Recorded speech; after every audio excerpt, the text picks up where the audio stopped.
Welcome to this edition of In Our Community. I'm your host, Tasha Lane, and today we wrap up our final discussion with Dr. Rebecca Field about her book on human greatness, 21 Compelling Stories to Open Your Heart. Thank you for joining us on the show again.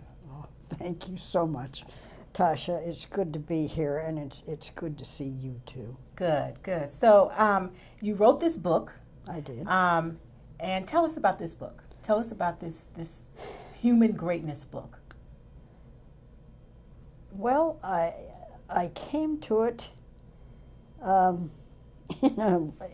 It's taken me all my life kind of to think about it, and the stories a lot of them come from my experiences in foreign countries. I've had the great good fortune of being able to travel and see a lot of countries, and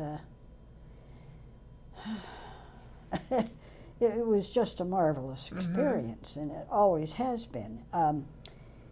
And you know, some countries like Japan, like Russia, believe it or not, I just fell totally in love with, and you know, I've always called myself half Japanese, and Why? This is Why do typical you reaction. Well, I know I don't look Japanese, but I felt so at home there. So I don't know how to say it, comfortable. Okay. In that environment. And when I went by myself, and I was all of 23 years old, and Wow. you know, it was before very many Americans were doing that, or American women anyway, and you know, Japan was a formidable enemy in World War II, and they just make the best friends you can imagine.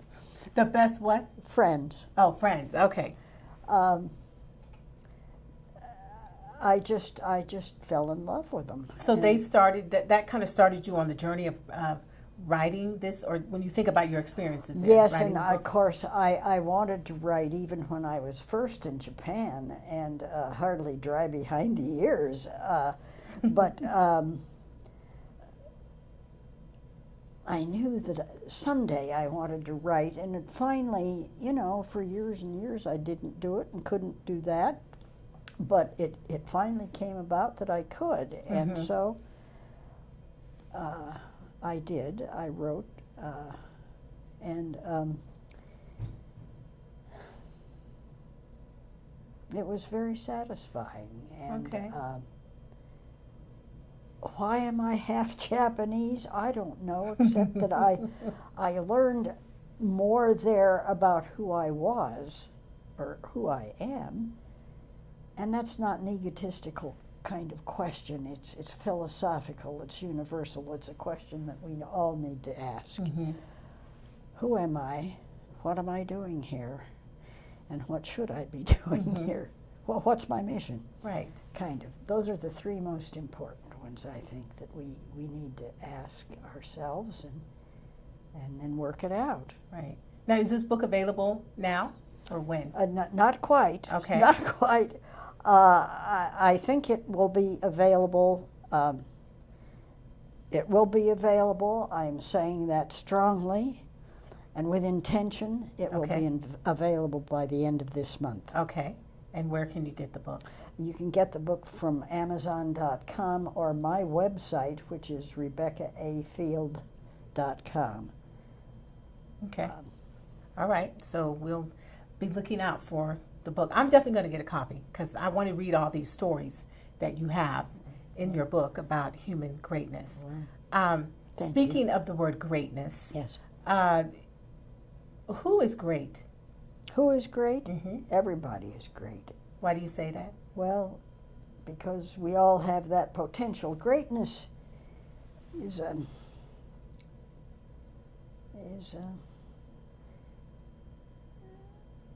some aspect of the divine comes in there, and I think it's unmistakable and extraordinarily beautiful.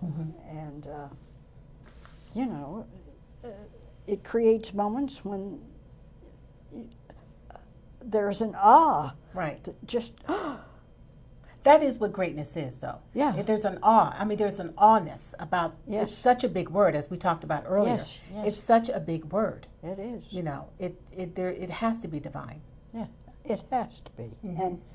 And fortunately, it is in every one of us to express it. Mm-hmm. So Okay. I think it's a very, very, you know, unfortunately, we live in a society that has trouble accepting that word, except in a church environment. Mhm. And this doesn't have to have that. It's Right. just the way it is that this beauty is in every single person. Mm-hmm. And I know you've written about it. And I want you to tell me about, because I want to get to these stories that you have in your book. But you wrote about a young man who lost his father when he was a teenager, and the element of human greatness there. Oh, okay.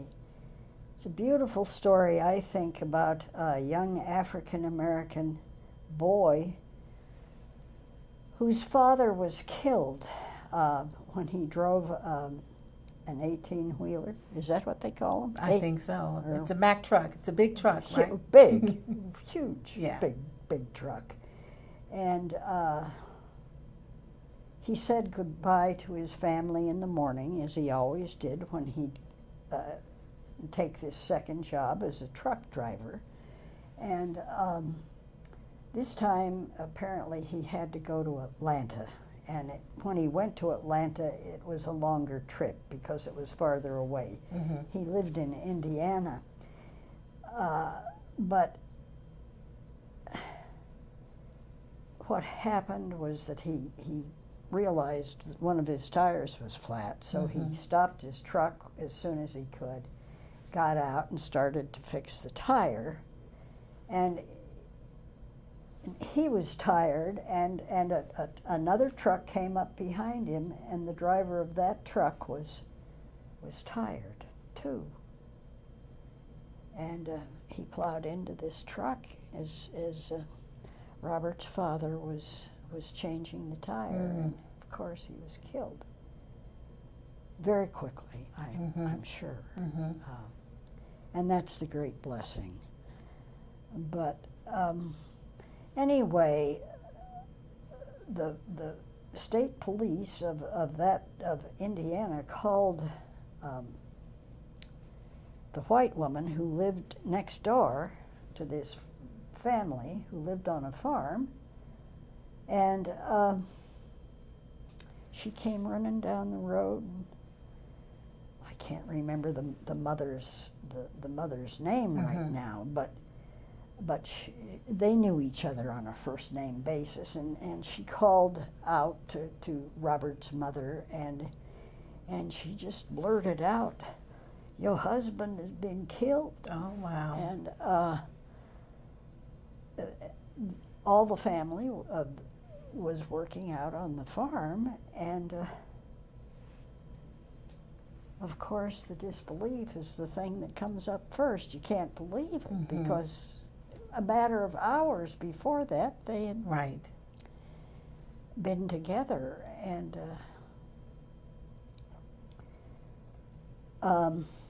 anyway, the long and short of it is that she was basically an uneducated woman, Robert's mother, but she had enough education to know that she needed more and Mhm. could use more. Mm-hmm.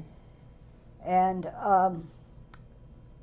she told her children, Robert and his 3 sisters, that she would go into town in the morning and apply for a job, and that they didn't need to worry because they would be all right. Mm-hmm. And she went into the little town, or the bigger town, and applied for a job, and she was given a job immediately. Mhm. And they found, the nurses watched her, and the doctors, and so did the administrators of the hospital, and found that she was very good with patients. She cheered them up, she made them happy, she made them think that they were going to get well, and could handle life at home without problems. And she just brought good cheer, goodwill. And it was genuine on her part when she dealt with these people. And anyway, the administrator brought her into the office, his office, and he said, you know, people have been watching you. And they tell me what a wonderful job you do, and I would like to suggest that you get a degree in nursing. And I can help you with this. And so he opened some doors, and she got a degree in nursing, full nursing degree. And worked in this hospital for about 30 years, and supported her children through all their years of school. And Robert went to graduate school and studied psychology. He became a doctor in psychology. And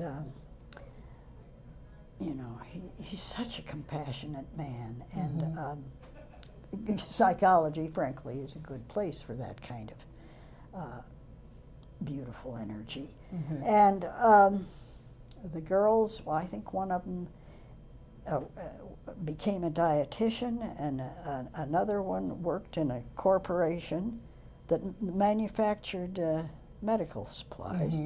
And I don't remember what the other one did, but she did it. She's still living. Wow. And his mother. His still mother, living. And he's in his late 60s or maybe early 70s now. But she was so broken up, just shocked by the death of her husband. And she knew immediately that it was up to her to take care of her children. And by George, she took hold instantly almost.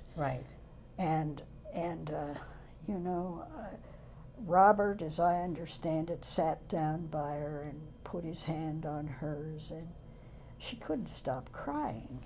She was so upset. But and the white woman stayed with her and helped her. Thank God. And so, you know, the greatness was undoubtedly evident in all the players in this this particular the doctor story. that helped her go back to school, encouraged her. That's right. But whatever her name was, Mama was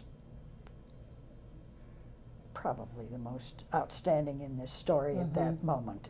And you know, they all displayed courage, I'm sure. So how do you, when something like that happens, because that's, you know, like you said, when you lose a loved one, that's, and it's unexpected, or either way, whether it's expected or not, it's a tragedy. How does a person maintain a sense of greatness when they've got all this chaos going on around them? How do you do that?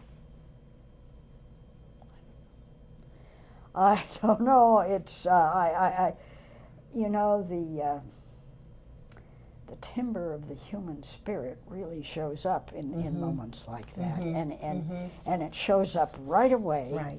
Like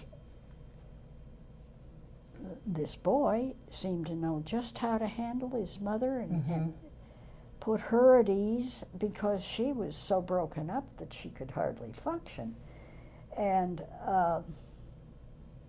yet, before she went to bed that night, she had it in her mind what she was going to do and how she was going to take care of her children. So she was able to maintain some sense of perspective on greatness. I think so. And, you know, I've experienced several deaths in my family, and I'm not a weeper. It just is one of those things I'm not. And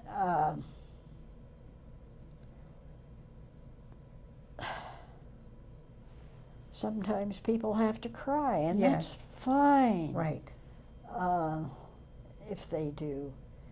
And, you know, I think if you're there at the time, just the smallest bit of human touch is important. On the shoulder, on the hand, whatever. Right. Just to let them know that you're in full support Right. in a moment of agony. Right. Total human agony. Right. And, so I don't know if that's an answer. No, that is an answer. And the reason I ask that is because I'm leading into another thought that many of us will never have a big platform to do anything great. You know, sometimes we look at our leaders are being great and politicians are being great. Many of us will never have the platform. We won't be in the spotlight. We won't have any of that. So what is something that the average person can do on a daily basis to practice human greatness? Just be themselves. I think you have to be honest with and align with what comes out of the heart. It's well, and it goes back to, you just said a moment ago, when someone's going through something, a touch on the hand. Oh, yeah. That you're in full support. There's all kinds of things that one can do to show some sense of human greatness. Yeah. Because I think we focus a lot on always doing something big, always being in the spotlight, having our name on something, because that to us seems like we really arrived. We've really done something great. But it's really not about that. But that's right, except in a sense it is, in that Robert and his 3 sisters, they experienced human greatness among themselves and with their mother, and when they said goodbye to their father. Yes.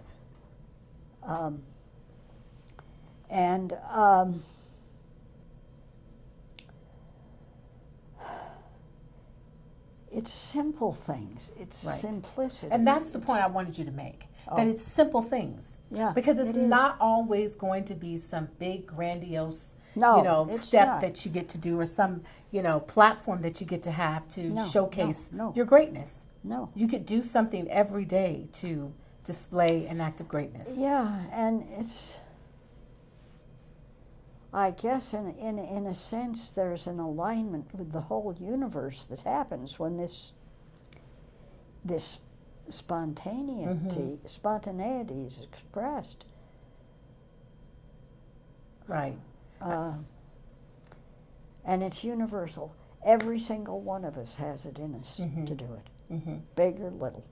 How do you measure someone's, and I know this is probably a bad, might be a bad question. How do you measure it comes someone's out of greatness? this society. Yeah. It's a good question, because people will identify with it. We measure everything. Right. And it's just a thing of Western civilization that's, we measure. Yeah.